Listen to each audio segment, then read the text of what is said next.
This is another podcast from Alpha Business Media. Welcome to the Deep Dive. We're here to cut through the noise, take complex info, and, well, boil it down to knowledge you can actually use. Today, we're heading way up high to the roof of the world, Nepal. We're going to explore how it's just incredible biodiversity is becoming, believe it or not, a key source for global brands, and the forces behind that. Powerful, sometimes a bit hidden. Our source today is a really comprehensive study looking at Nepal's bioeconomy, the entrepreneurs making it happen, and the big challenges they're up against. And for you, our listener, what's really compelling here, I think, is that this goes way beyond just, exotic products. It's about understanding the huge economic potential that's locked up in traditional knowledge and biodiversity. It's about the sheer complexity of global markets and the absolutely critical role of things like intellectual property. We're going to peel back some layers, find some surprising facts, maybe challenge how you think about value chains. Okay, let's unpack this then. Our mission for this deep dive. Explore how Nepal is actually turning its biological treasures into products people want worldwide, and also look hard at the systemic hurdles it faces in trying to build a bioeconomy that's sustainable and, crucially, benefits its own people. When we talk about Nepal's hidden economic potential, where do we even start? What's like the prime example that jumps out? Well, a perfect place to start, I think, is with something they call Himalayan gold. Now, picture this. You've got a collector way up high in the Himalayas, maybe 4,000 meters. They're not digging for metal. They're looking for Yarsagumba. Yarsagumba. Yeah, it's this amazing natural hybrid. It's part mushroom, part caterpillar. And its price on the world market, it can actually go higher than gold. Wow. Yeah. Seriously. The Tibetan name even means worm in winter, grass in summer. Mm-hmm. It's just a fantastic symbol of this massive, often untapped potential in Nepal. And what it really points to is how Nepal's unique biodiversity, from those high alpine meadows right down to tropical forests, isn't just heritage. It's a living, breathing economic resource. Mm-hmm. But Nepal's kind of at a crossroads. So? Well, on one hand, you've got these incredible raw materials, centuries of traditional knowledge. But on the other hand, getting from, say, a traditional remedy to a product on a global shelf, that's a long, tricky path. It needs more than just good raw stuff. Right. It needs modern tech, strong branding, reliable supply chains, and this is really key, solid intellectual property protection. Okay, so that sets the stage, and I think that's what we'll explore now, right? Using a few specific examples. Exactly. We'll look at 4 unique products, starting with that super expensive Yarsagumba, then maybe some unique rice. Each one shows a different route to market, highlighting the opportunities, but also, the hidden pitfalls. #Shag4 Nepalese wonders, diverse paths to the global market. So, Yarsagumba, let's start there. It sounds absolutely wild. What makes it so incredibly valuable? Why Himalayan gold? Well, scientifically, it's an entomopathogenic fungus. Basically, a fungus that infects and mummifies the larvae of ghost moths. And it only happens at these extreme altitudes, like 3,500 to 5,000 meters up in the Himalayas. Okay. For centuries, it's been hugely prized in traditional Chinese and Tibetan medicine, seen as this powerful tonic and aphrodisiac, a cure for almost anything, really asthma, impotence, you name it. A traditional cure-all. Pretty much. And the demand, mostly from China and Chinese communities worldwide, is just enormous. It's pushed prices sky high. We're talking, 40, 50,000 US dollars a kilo, sometimes peaking over 100,000. $100,000 a kilo for a fungus caterpillar. Yep. So for many remote mountain communities, places like Dolpo, harvesting Yarsagumba became their main source of income, sometimes their only source. But, and this is a big but, there's definitely a dark side to this gold rush. The way it's traded now, it's almost a textbook example of the resource curse. Meaning, you've got this incredibly valuable raw material just being exported with almost zero processing happening inside Nepal. The supply chain is murky, informal. Local collectors, often whole families, spend weeks in really harsh conditions. Right. Only to sell what they find to local traders or middlemen at prices way below the actual market value. Most of the profit gets captured by big traders and exporters. The collectors often end up indebted. So the value isn't staying locally? Not nearly enough. The system doesn't create added value in Nepal. The raw stuff leaves, the capital flows out, and you get this predatory exploitation of the resource itself. It's actually led to Yarsagumba being listed as vulnerable on the IUCN Red List. Which threatens the very communities who depend on it. Exactly. It's a vicious cycle. Now, there are some companies like Dolpo Yarsa, National Exports, trying to formalize things, make it more sustainable, but largely, it's still an example of an unsustainable model. Okay, so Yarsagumba clearly shows that vulnerability, Valuable stuff leaving, little local benefit. Mm. Are there counterexamples, cases where Nepal has managed to build something more sustainable, maybe even a national brand? Yes, definitely. A really good contrast is Jimli Marsi rice. This is a unique red rice. And it's famous because it's grown in literally the highest paddy fields in the world, Highest in the world. up to 3,000 meters, in the Jimla district in western Nepal. It's got this history going back over 550 years, even a local legend tied to it. Its key trait, genetic resistance to cold. That's how it survives up there. Plus, it has this distinct, nutty, slightly sweet taste. Now, the really interesting insight here is that this ancient rice almost went extinct. Why? Fungal diseases hit it hard, and then there was the introduction of these Chinese hybrid rice varieties, which yielded more but just weren't suited to the climate. But then the community stepped up. Turnaround story. Exactly. Farmers, with support from local groups, set up seed banks. They saved the traditional varieties, started phasing out the hybrids, and now Jimli Marsi is having this real renaissance as a branded product. So how are they marketing it? Companies like Kathmandu Organics, Raytheon Spot, they're positioning it as premium, organic, healthy. The key messages are all about its unique origin, rice from the world's highest plantation, its organic nature because of traditional farming, no chemicals, and its health benefits. Apparently, it's good for diabetics, high fiber, low glycemic index. And is it working? It seems to be. It's doing really well in Nepal's domestic market, and they're starting to export it too, places like Japan, South Korea. So yeah, a very different pathway compared to Yarsagumba, building value within Nepal. That's a fantastic contrast. Okay, from rice. Let's switch gears to choreo. It's a herb, right? Extremely bitter, I understand. Extremely bitter is right, but it's been a cornerstone of traditional medicine, Ayurvedic Unani Siddha, for centuries, used for fevers, liver problems, digestive issues, just a general tonic. And does modern science back that up? It does, actually. Research confirms it has antimicrobial properties, anti-diabetic, hepatoprotective, that means protecting the liver, anti-inflammatory. So scientifically validated, making it a really valuable raw material for pharma companies, herbal medicine producers globally. But the economic story here is different again. Unlike Marsi rice, which became this finished branded product in Nepal, chorizo is mostly exported raw, or maybe semi-finished, and the vast majority goes straight to India. Ah, okay. So similar to Yarsagumba in a way. Yeah. The raw material leaves. Exactly. It points to this big gap in the value chain inside Nepal. They supply the plant, but all the sophisticated stuff, extracting the active compounds, standardizing doses, making tablets or tinctures, the branding that happens elsewhere, mostly in India's big pharma factories. I see. There are Nepali companies involved, like Himalayan Biotrade, but they tend to operate B2B, selling the raw or semi-processed stuff to international buyers. So, chorizo. It feels like a story of missed opportunities. You've got this great medicinal plant, proven effective, but without a developed local pharma industry, extraction tech, R&D, most of the profit ends up outside Nepal. They remain essentially a raw material supplier.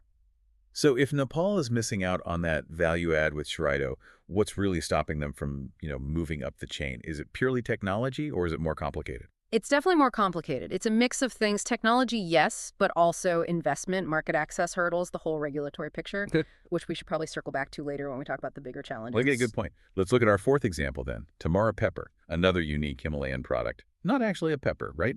More related to Sichuan pepper. That's right. It's the dried outer shell of a berry from the prickly ash tree, grows in the highlands, and its flavor profile is really distinct. You get these bright citrus notes, think grapefruit, maybe mandarin orange, but then also that characteristic tingling, slightly numbing sensation on your tongue. Interesting. For ages, it was just a local staple in Nepalese cooking.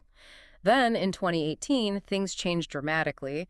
The BBC highlighted timer as a major global food trend. Ah, the power of media spotlight. Absolutely. That was the spark for its global discovery. Suddenly, its unique taste perfectly matched what several growing global markets were looking for. High-end chefs started using it with fish, seafood, even desserts. Its citrus kick made it perfect for craft drinks, especially gin and tonics. Gin and tonics, okay? Yeah. And it didn't stop there. Its essential oil became popular in perfumes and cosmetics. You've got companies like LAFCO making timer pepper candles, even big players like McCormick adding it to their premium lines. And this brings up a really important question. What took this local spice global? It wasn't just the taste, it was international marketing and, crucially, Storytelling. Storytelling. Tell me more about that. Okay, take that LAFCO candle example.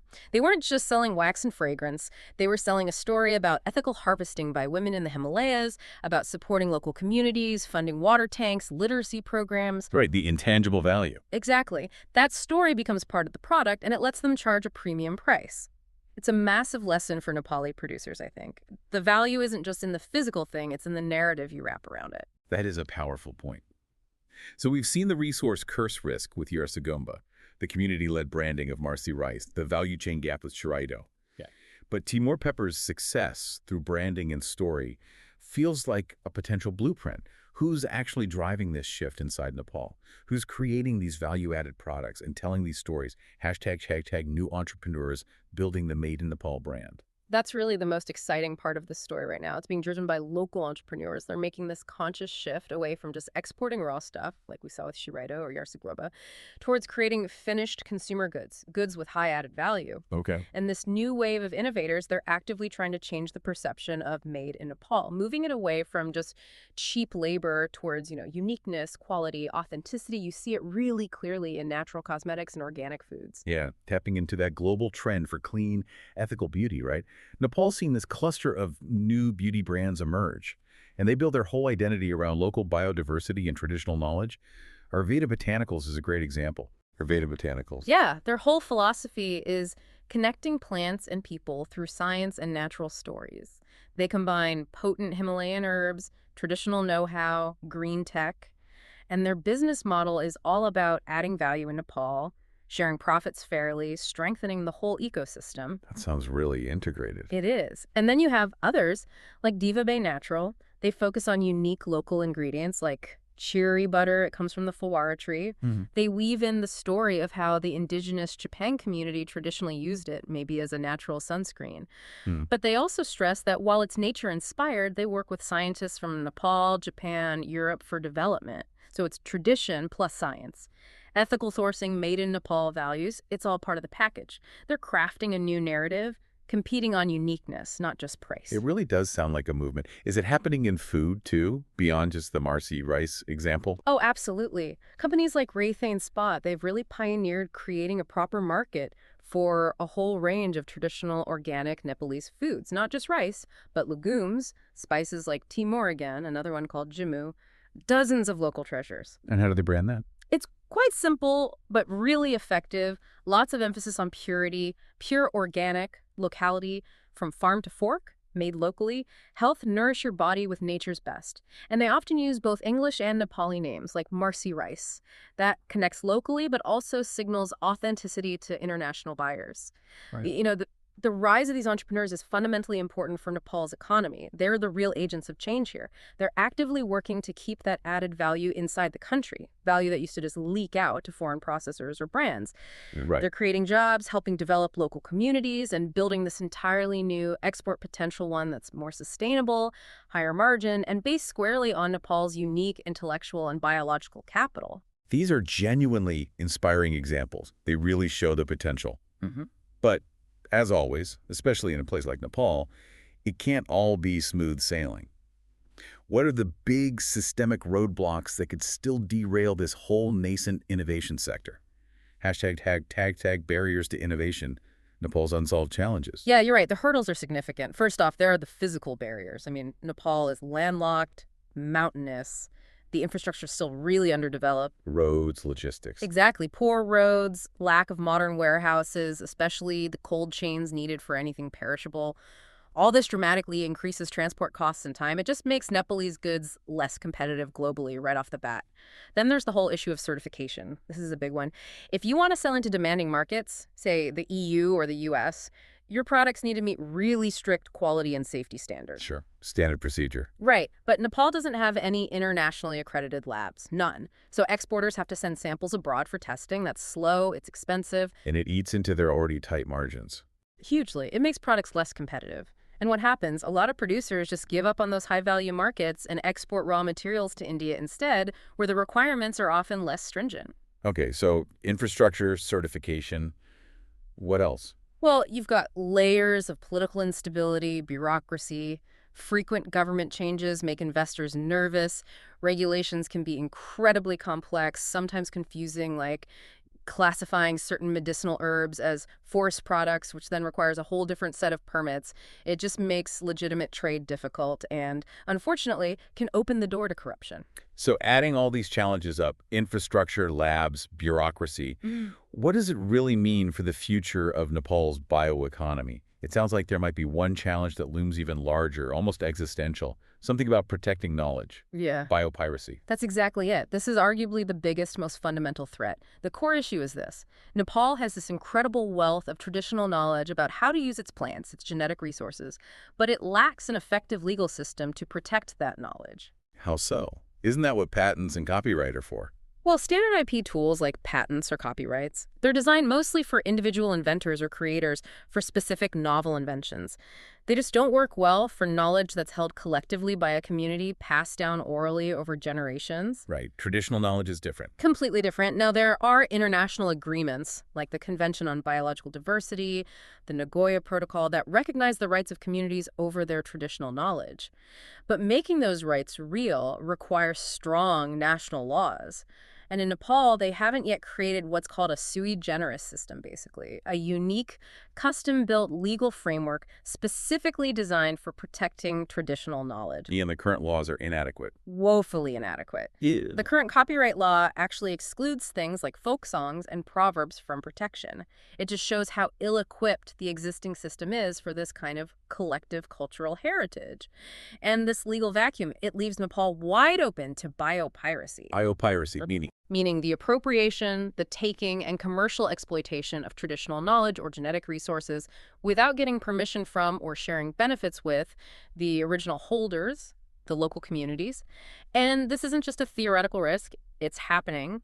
There have been documented cases like gundruk, a traditional fermented vegetable dish from Nepal, and chiangam, a type of barley beer being patented or trademarked by firms in South Korea. Wow. So they're essentially claiming ownership of traditional Nepali knowledge. Effectively, yes. Yeah. And this creates this bizarre contradiction. You have international aid, government programs trying to help develop these unique Nepalese products and knowledge systems, but because there's no legal protection, these assets can just be snapped up by foreign companies. So those innovative companies we talked about, like Herveda or Diva Natural. Exactly. Their whole value proposition is built on unique Nepalese ingredients and the traditional knowledge surrounding them. If that knowledge isn't protected, what's stopping a large international corporation from analyzing their products, isolating the key compounds, maybe tweaking them slightly, and patenting them? It could completely destroy the business model of these Nepalese innovators. It's a massive vulnerability. #tag outro. So Nepal's journey, it seems, is this really complex story. Immense potential, yes, but also these really significant challenges. Our deep dive today shows this slow but definite evolution, doesn't it? From the Yarsagumba model, basically raw material extraction, towards something like Marsi rice, where unique origin creates a national brand. Right. And then maybe to this more advanced stage with the cosmetic and food startups. They're creating finished, knowledge-rich products. They're selling not just the thing itself, but an authentic story backed by quality. It really feels like Nepal's competitive edge isn't low cost. It has to be its unique biodiversity, its cultural heritage.